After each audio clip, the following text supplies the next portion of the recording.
Hi, Ms. Schaeffer. Thanks for coming in today. My name is Jackie. Hi, I'm nice Josie. to meet you. Call me Josie. Alrighty.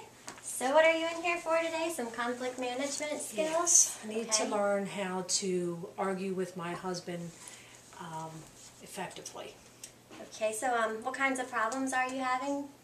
Do you maybe go too far, say some hurtful things? I do. I don't... Something happens and I just say too much. I say stuff that I shouldn't say and it winds up being... I hurt his feelings and I just need to learn not to. I understand where you're coming from. And do you ever really solve the conflict? Eventually. Eventually? All right. Eventually, one way or the other. Let me go ahead and grab a flyer for you. I think I know what'll work. Okay.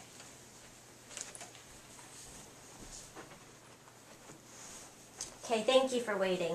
What I found was a pamphlet on how to use silence in your romantic relationships. Silence? Yes, I know.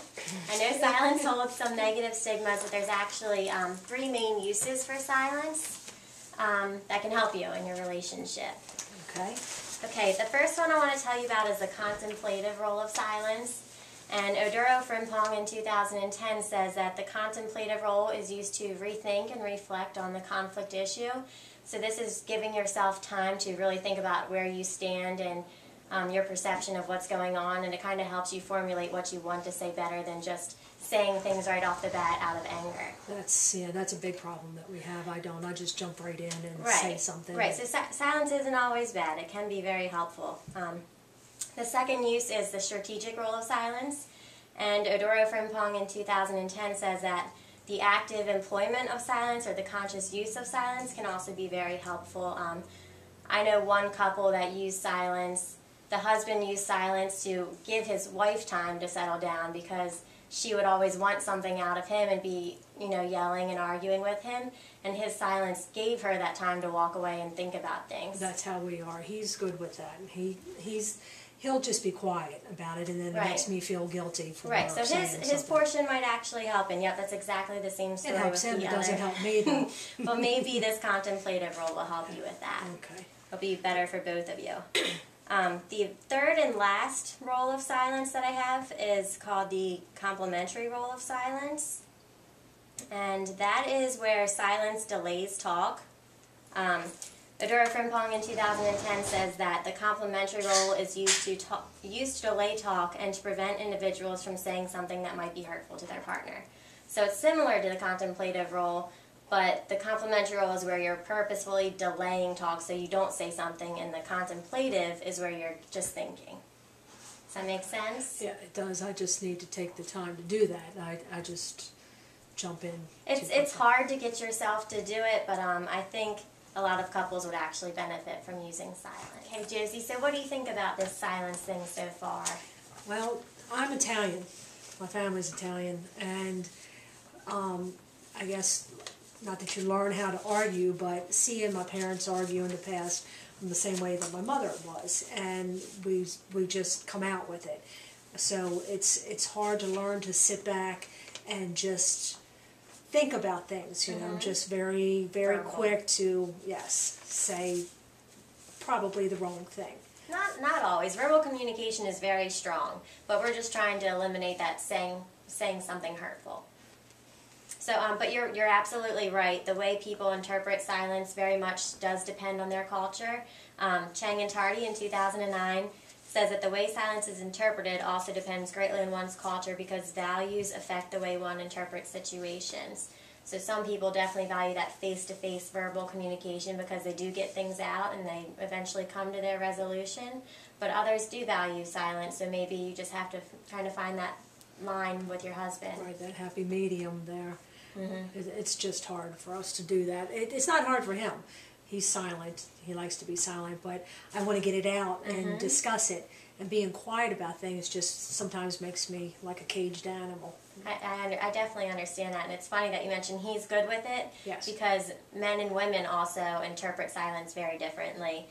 Fifi McManus, Stuber, and Coho in 2009 say that the way people respond to their own and their partner's use of silence depend on whether or not they're male or female, and it's actually proven that women are very dissatisfied with silence where men aren't so much, and women don't like using silence, like you said, you don't like using it, and they don't also like when their partner uses it on them. Right. So you may not like it, but I do believe that it can be helpful. I could see where it would. If you just take time to think about things. I'm just not used to taking time. No, I think many of us aren't, and that's why I think this is sort of some good research that people would benefit from hearing about. Definitely. Okay, did you have any more questions for me today, or can we go ahead and go over the uses of silence that you can try please. using? And everything's included in this brochure? Yes, ma'am. Okay. Okay, again, they are the strategic role, where you're actively employing silence to achieve a want. There's the contemplative role, where you give yourself time to rethink and reflect on the issue at hand. And there's the complementary role, where you're purposefully delaying talk. Okay? Yes. All right. And I know that you said that this is going to be really hard for you because you're very vocal and very verbal, but I can tell you one positive thing about that is that you must be very committed to your husband. According to Wright, Michael, and Roloff in 2009, when people were asked by their partners if they are upset, individuals who are relatively uncommitted to their relationship report that they respond by stonewalling while avoiding admitting that they are upset. So it's evident that you're very committed because you want to fix things verbally. And I realize that stonewalling, this is not the type of silence that we're talking about here. You don't want to give the silent treatment as a punishment. Rather, that reason for giving yourself time to think, giving time to delay the argument, and giving time to figure out exactly what you want to say. It should always be used as a precursor to talk, never as silence alone as a communication tool. Right. It should be with communication, verbal communication. Okay. Okay? All right. All right, thank you so much. Oh, you're welcome. Oh, well, thank you. Alrighty, I'll see you next time. All right, thank you.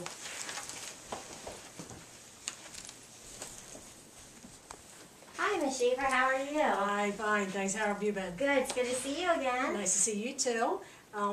It's been about a month. About a month, and yes. We've been trying. I've been trying, I should say. Awesome, good to hear. This is my husband Joe. This is Jackie, my therapist. Nice to meet you.